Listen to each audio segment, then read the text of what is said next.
Trader trepidation, that's the mindset for traders in this new year after the markets hit bottom in March and more scandals were revealed. So how are traders getting ready and getting that psychological edge for 2010? Joining us now is trader psychologist Dr. Doug. Good to see you. Happy New Year. Happy New Year.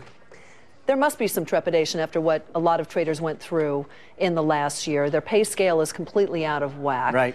How does that affect their ability to trade? Because that affects the average investor. Yes, and what I talk about with my clients is that the focus that they have right now affects how they're going to focus in the future. So if they're worried about their comp structure, how they're going to get paid for the trades they make, then they're not going to be able to focus on the trades they've got to make that money. Come on, traders aren't worried about their pay, are they? They're very worried never about their worry pay. about that. They're the one true entrepreneur, and it's a pure meritocracy. At its purest form, it's literally eat what you kill. And if you don't have anything to kill something with, and you don't know how much of that food you're going to get, they're saying, wait, why would I want to go out and kill the lion if I'm only going to get like a little bite of it? Traders need to be risk takers, but are you saying that because of what's happened with pay, they are far more likely to be risk averse right now, and that's going to cost them? I'm saying the more time that goes on, you're going to have, it's a demotivating factor for them, and they're going to become more risk averse about taking into the market. Aren't a lot of these guys still scarred by the near-death experience they went through last March? And isn't that kind of a good thing in terms of getting them to not take too much risk? There's a misunderstanding that these guys actually thrive on the opportunity that presented itself during that environment. So the professional traders actually, a lot of them did very well this year economically because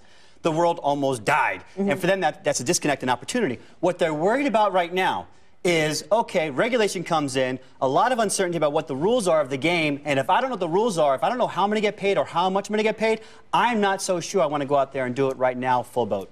Can you extrapolate from that, though, how it would impact the broader market? Because a lot of these guys are large traders. They move a lot of stock. Right. If they are less willing to take risk, can you extrapolate from that there's less volatility in the market as a result of that? Yes. So the expectation is that equities specifically are going to be hurt most by this, as far as there might not be any defining range. Because remember, it's not necessarily that they're trading, but it's who they're talking to. So they're talking to the banks and the sales traders, and the sales traders are saying, okay, boy, the big fish aren't really doing much, or they're not really looking for trends, and then that trickles down to the masses is what happens. And then you get the larger picture, a lot of smaller people participating, and that's what moves things.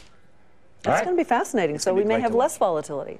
Thanks, Doug. Appreciate it. My pleasure. I doubt it, though. it was worth it, but there's going to be more volatility ahead. We'll be back. So long as I'm around.